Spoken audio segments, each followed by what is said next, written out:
Friends, ನಾನು SIR ಫಾರಮ್ನ ಭರ್ತಿ ಮಾಡುವ ವಿಧಾನವನ್ನು ಇವಾಗ ತೋರಿಸ್ತಾ ಇದ್ದೀನಿ. ಇಲ್ಲಿ ಈ ಭರ್ತಿ ಮಾಡುವ ವಿಧಾನದಲ್ಲಿ ಈ ಲೆಫ್ಟ್ ಸೈಡಲ್ಲಿ ಏನು 2002ರಲ್ಲಿ ಮಾಹಿತಿ ನಿಮ್ಮ ಇರುತ್ತೆ ಮತದಾರ ಪಟ್ಟಿಯಲ್ಲಿ, ಆ ಹಿಂದಿನ ವಿಶೇಷ ಸಮಗ್ರ ಪರಿಷ್ಕರಣೆ ಮತದಾರ ಪಟ್ಟಿಯಲ್ಲಿನ ಮತದಾರನ ವಿವರಗಳು ಅಂತ ಹೇಳಿ ಅವರ ಮತದಾರನ ವಿವರಗಳನ್ನ ಇಲ್ಲಿ ಬರೀಬೇಕಾಯ್ತದೆ. ಇಲ್ಲಿ ಏನು ಮತದಾರ ಹೆಸರು ಬರೀಬೇಕು, ಮತದಾರ ಭಾವಚಿತ್ರದ ಸಂಖ್ಯೆ ಬರೆಯಿರಿ, ಆಯಿತಾ. ಅವರ ಸಂಬಂಧಿಯ ಹೆಸರು ಬರೆಯಿರಿ. ಸಂಬಂಧ ಅಂದರೆ ಗಂಡ ಇರ್ಬೋದು, ಹೆಂಡತಿ ಇರ್ಬೋದು, ಯಾರ ಹೆಸರು ಬರೆಯಿರಿ. ಆಮೇಲೆ ಸಂಬಂಧ, ಅವ್ರಿಗೆ ಏನು ಸಂಬಂಧ ಆಗಬೇಕು ಬರೆಯಿರಿ. ಜಿಲ್ಲೆ ಬರೆಯಿರಿ, ರಾಜ್ಯ ಬರೆಯಿರಿ. ಇಲ್ಲಿ ವಿಧಾನಸಭಾ ಕ್ಷೇತ್ರದ ಹೆಸರು ಬರೆಯಿರಿ. ಇಲ್ಲಿ ವಿಧಾನಸಭಾ ಕ್ಷೇತ್ರದ ಭಾಗ ಸಂಖ್ಯೆ ಇರ್ತದೆ. ಆಮೇಲೆ ಕ್ರಮ ಸಂಖ್ಯೆ ಬರೆಯಿರಿ.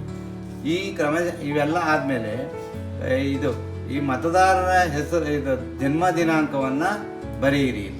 ಈ ಜನ್ಮ ದಿನಾಂಕ ಬರೀಬೇಕು, ಮತ್ತು ಆಧಾರ್ ಸಂಖ್ಯೆ ಬರೀಬೇಕು, ಮೊಬೈಲ್ ಸಂಖ್ಯೆ ಬರೀಬೇಕು, ತಂದೆಯ ಹೆಸರು ಬರೀಬೇಕು, ತಂದೆದು ಆಧಾರ್ ಚೀಟಿ ಎಪಿಕ್ ನಂಬರ್ ಬರೀಬೇಕು, ತಾಯಿಯ ಹೆಸರು ಬರೆದು ತಾಯಿಯ ಎಪಿಕ್ ನಂಬರ್ ಬರೀಬೇಕು, ಸಂಗಾತಿಯ ಹೆಸರು ಬರೆದು ಸಂಗಾತಿಯ ಎಪಿಕ್ ನಂಬರ್ ಬರೆಯಿರಿ. ಇಲ್ಲಿ 2002ರ ವಿವರಗಳು ಇಲ್ಲದೇ ಇದ್ದಲ್ಲಿ ಈ ಬಲಭಾಗದಲ್ಲಿರುವ ಕಾಲಮ್ಗಳನ್ನು ಇದನ್ನು ಭರ್ತಿ ಮಾಡಬೇಕಾಯ್ತದೆ. ಈ ಭರ್ತಿ ಮಾಡಬೇಕಾದ್ರೆ ಹಿಂದಿನ ವಿಶೇಷ ಸಮಗ್ರ ಪರಿಷ್ಕರಣೆ ಮತದಾರರ ಪಟ್ಟಿಯನ್ನು ಮತದಾರ ಸಂಬಂಧಿಯ ವಿವರಗಳು, ಮತದಾರರ ಸಂಬಂಧಿಯ ವಿವರಗಳನ್ನ ಈ ಕಾಲಮಲ್ಲಿ ಬರೀಬೇಕು. ಅವರೇನು, ಅವರ ಸಂಬಂಧಿ ಅಂದರೆ ಮತದಾರ ಯಾರಿರ್ತಾರೆ ಅವರ ತಂದೆಯ ಹೆಸರು, ಅವರ ಮತದಾರರ ತಂದೆಯ ಭಾವಚಿತ್ರದಲ್ಲಿ ಏನು ಪಿಕ್ ನಂಬರ್ ಇರುತ್ತೆ ಅದನ್ನು ಬರೆಯಿರಿ. ಸಂಬಂಧಿಯ ಹೆಸರು ಬರೆಯಿರಿ. ಇವರ ಸಂಬಂಧ ಯಾರಿರ್ತದೆ, ತಾತನ ಅಜ್ಜಿನೋ ಯಾರಿದೆ ಅವರ ಹೆಸರು ಬರೆಯಿರಿ. ಅವ್ರಿಗೆ ಏನಾಗಬೇಕು ಸಂಬಂಧ, ತಾತ ಅಜ್ಜಿ ಅಂತ ಬರೀಬೇಕು. ಜಿಲ್ಲೆ, ಯಾವ ಜಿಲ್ಲೆಗೆ ಯಾವ ರಾಜ್ಯಕ್ಕೆ ಸೇರಿದವರು, ಆಯಿತಾ. ವಿಧಾನಸಭಾ ಕ್ಷೇತ್ರದ ಹೆಸರು ಬರೆಯಿರಿ, ಭಾಗ ಸಂಖ್ಯೆ ಬರೆಯಿರಿ, ಕ್ರಮ ಸಂಖ್ಯೆ ಬರೆಯಿರಿ.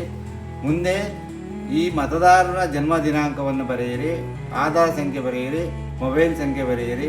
ತಂದೆ ಹೆಸರು ಬರೆದು ಅವ್ರದ್ದು ಎಪಿಕ್ ನಂಬರ್ ಹಾಕಿ, ತಾಯಿ ಹೆಸರು ಬರೆಯಿರಿ, ತಾಯಿಯ ಎಪಿಕ್ ನಂಬರ್ ಹಾಕಿ, ಸಂಗಾತಿಯ ಹೆಸರು ಬರೆದು ಸಂಗಾತಿಯ ಎಪಿಕ್ ನಂಬರ್ ಹಾಕಿ. ಇದೆಲ್ಲ ಮಾಡಿ ಮುಂದೆ ನೀವು ಯಾರು ಫಾರಂ ಭರ್ತಿ ಮಾಡಿದ ನಂತರ ಮತದಾರರು ಸಹಿ ಮಾಡಿ BLOರವರ ಸಹಿ ಪಡೆದು ಇಲ್ಲಿಂದ ಅವರು ಅವು 2 ಫಾರಮ್ಗಳಿರ್ತವೆ. ಇದು 2 ಫಾರಮಲ್ಲಿ ಒಂದು BLOರ ಸಹಿ ಪಡೆದು ನೀವು ಇಟ್ಕೊಳ್ಳಿ, ಇನ್ನೊಂದು BLOರಿಗೆ ಕೊಡಬೇಕು. ಅದು ಕೊಟ್ಟು ನೀವು ಅಕ್ಲಾಟ್ಮೆಂಟ್ ಥರ ಈ ಒಂದು ಫಾರಮ್ ಇಟ್ಕೋತಿರಲ್ಲ ಅದು ಇಟ್ಕೊಳ್ಳಿ. ಅವೆಲ್ಲ ಈ ರೀತಿ ಫಿಲಪ್ ಮಾಡಿ ಕೊಡಿ, ಯಾರು ಮಿಸ್ ಮಾಡಬೇಡಿ. ಇದು ಕೊಟ್ಟರೆ ನಿಮಗೆ ಇನ್ನೂ ಒಂದು ವಾರ ಅಷ್ಟೇ ಟೈಮ್ ಇರೋದು.